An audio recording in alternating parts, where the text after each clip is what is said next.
On va commencer par la frappe la plus importante de la nuit, en termes de dégâts matériels et de pertes humaines. Le lieu, Shomera. C'est une localité du nord d'Israël, tout près de la frontière libanaise. Ce n'est pas un quartier civil au sens conventionnel du terme. Ce qui s'y trouvait, c'était un site d'artillerie israélien actif. Sur ce site d'artillerie se trouvait aussi un véhicule de transport Making 148 de Tsahal.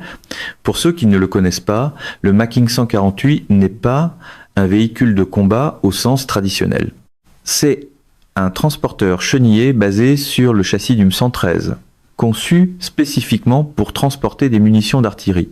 Son rôle complet, c'est de garder les canons alimentés.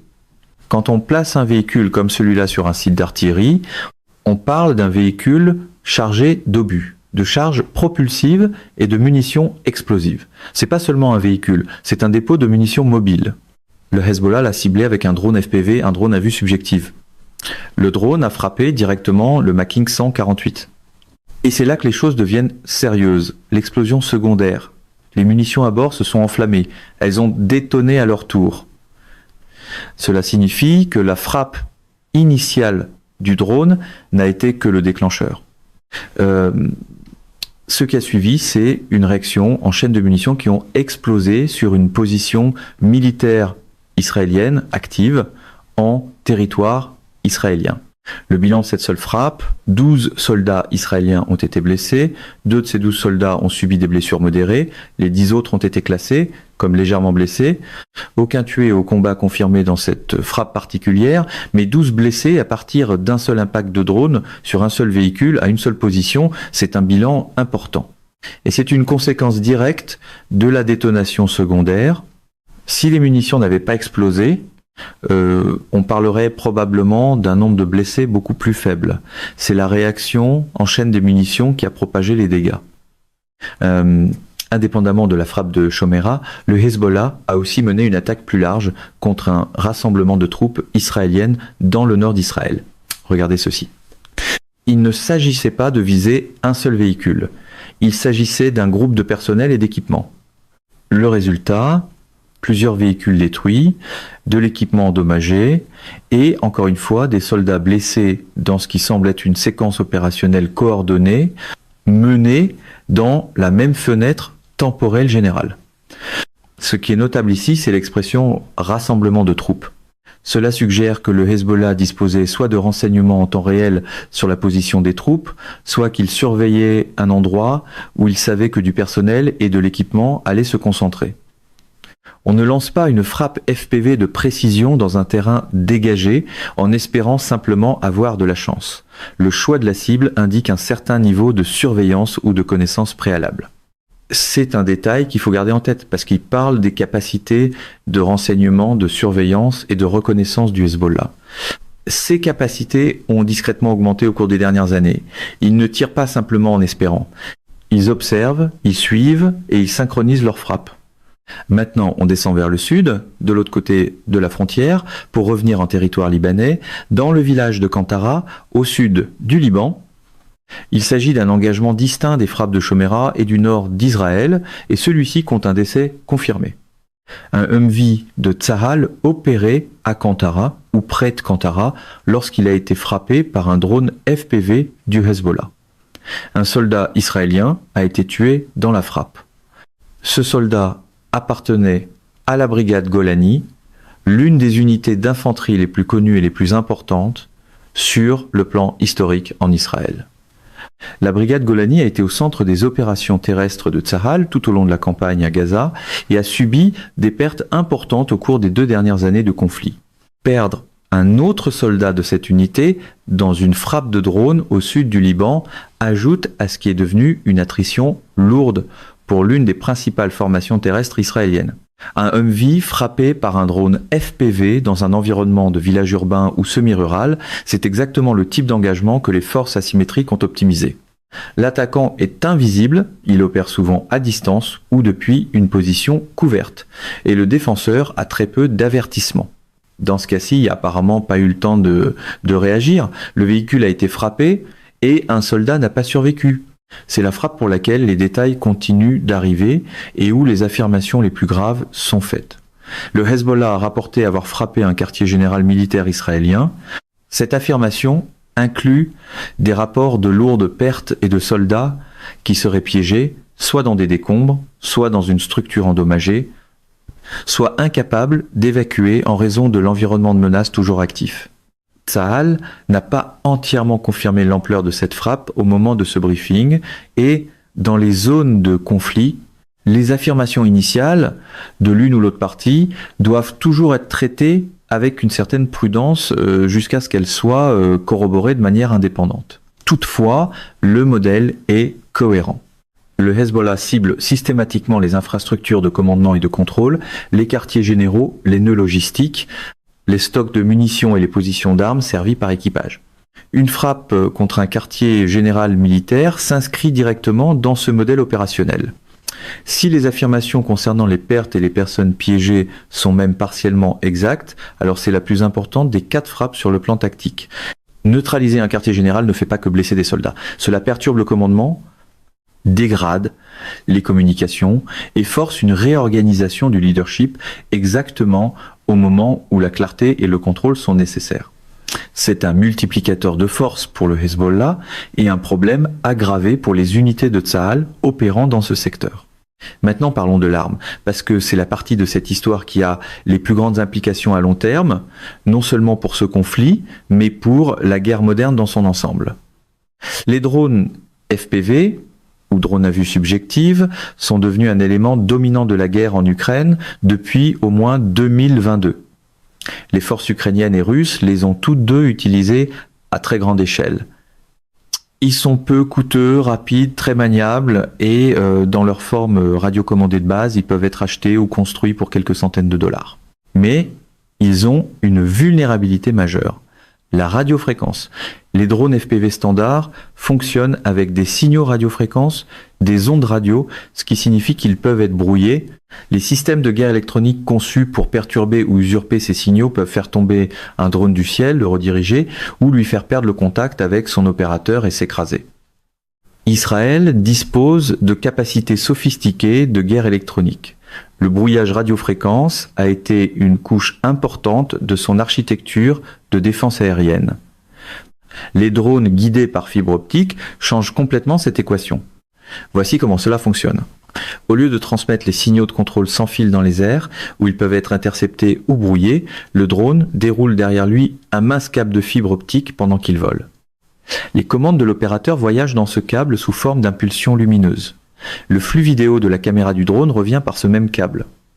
Le résultat est un système de communication en boucle fermée qui n'a aucune signature radiofréquence. Il n'y a pas de signal à détecter, il n'y a pas de fréquence à brouiller. Les systèmes de guerre électronique conçus pour chercher et supprimer les émissions radiofréquences sont essentiellement aveugles face à ce drone. Ils ne diffusent pas. Ils n'envoient aucun signal radio. Ils volent simplement sur un fil de lumière. L'opérateur garde un contrôle complet en temps réel. Il peut voir exactement ce que le drone voit. Il peut effectuer des ajustements de précision jusqu'au moment de l'impact et tout le système est immunisé contre les contre-mesures électroniques qui sont devenues standards dans les opérations militaires modernes. La Russie a commencé à déployer des drones à fibre optique contre des positions ukrainiennes à la fin de 2023 et en 2024. La technologie a rapidement démontré sa valeur dans des scénarios où l'équipement de brouillage ukrainien avait auparavant neutralisé les menaces FPV conventionnelles. Une fois la variante à fibre optique apparue sur ce champ de bataille, ces systèmes de brouillage n'offraient essentiellement plus aucune protection contre elles. Le Hezbollah a maintenant acquis et déployé opérationnellement cette même technologie. Le délai entre sa première utilisation confirmée sur le champ de bataille en Europe de l'Est et son apparition entre les mains d'un groupe militant non étatique au Moyen-Orient est de moins de 2 ans. C'est une fenêtre de prolifération extraordinairement courte pour une technologie militaire de pointe. Autrefois, il fallait des décennies pour que des systèmes d'armes passent des forces militaires de haut niveau à des acteurs régionaux. L'ère des drones a compressé cette fenêtre de manière spectaculaire et la nuit dernière en est la preuve. Israël possède l'un des programmes de guerre électronique les plus sophistiqués au monde. Le pays a investi massivement dans des systèmes conçus pour détecter, brouiller, usurper et neutraliser les menaces de drones. Ces systèmes ont joué un rôle déterminant dans la protection des forces israéliennes contre les attaques de drones au cours des dernières années. Contre les drones FPV conventionnels, ils offraient une couche défensive importante. Contre les drones guidés par fibre optique, cette couche est considérablement dégradée, pas éliminée. Il reste des options cinétiques. Il reste des systèmes de détection fondés sur les signatures visuelles et acoustiques plutôt que sur la radiofréquence, et il reste des contre-mesures physiques. Mais la boîte à outils principale de la guerre électronique perd une grande partie de son efficacité lorsqu'il n'y a aucun signal radio à cibler. On ne peut pas brouiller le silence. Cela force un ajustement doctrinal. Les forces qui se sont appuyées sur la guerre électronique comme défense principale contre les drones doivent maintenant s'appuyer davantage sur d'autres méthodes. Des systèmes de protection active, des équipes d'observateurs entraînés, une détection visuelle pilotée par l'intelligence artificielle, une couverture physique et une dispersion des forces, et une meilleure sécurité opérationnelle pour priver le Hezbollah des renseignements de ciblage dont il a besoin pour trouver ses rassemblements de troupes au départ. Ce dernier point est important. Le Hezbollah n'est pas tombé par hasard sur un Macking 148 sur un site d'artillerie. Il savait où regarder. Resserrer le périmètre du renseignement autour des positions de Tsahal dans le nord d'Israël va devenir une priorité encore plus élevée dans les semaines à venir. Prenons un peu de recul, parce que cette histoire est plus vaste qu'une seule nuit de frappe. Ce que nous observons en temps réel, c'est la démocratisation de la capacité de frappe de précision. Une technologie qui était développée dans des laboratoires militaires il y a quelques années, puis testée au combat par des armées étatiques en Europe, a maintenant atteint une organisation militante au Moyen-Orient. Le coût d'entrée est faible, les connaissances techniques requises pour faire fonctionner ces systèmes sont gérables. Les composants physiques, fibres optiques, électroniques compactes, cellules légères sont disponibles commercialement. C'est le nouveau défi de la prolifération. Il ne s'agit pas d'une technologie nucléaire protégée derrière une infrastructure de sécurité étatique élaborée. Il s'agit d'une technologie commerciale à double usage qui peut être militarisée et dont la diffusion est presque impossible à contrôler entièrement avec les mécanismes traditionnels d'embargo sur les armes. Au moment où les gouvernements reconnaissent qu'une technologie est militarisée et adaptent leur contrôle à l'exportation, elle circule déjà dans des chaînes d'approvisionnement qui fonctionnent plus vite que n'importe quel organisme de réglementation. La guerre en Ukraine est essentiellement devenue un laboratoire mondial de guerre par drone à tir réel. Les deux camps ont été forcés d'y terrer à une vitesse extraordinaire. Chaque innovation est contrée, chaque contre-mesure est contournée, et l'ensemble des connaissances acquises sur le champ de bataille ne reste pas en Europe de l'Est.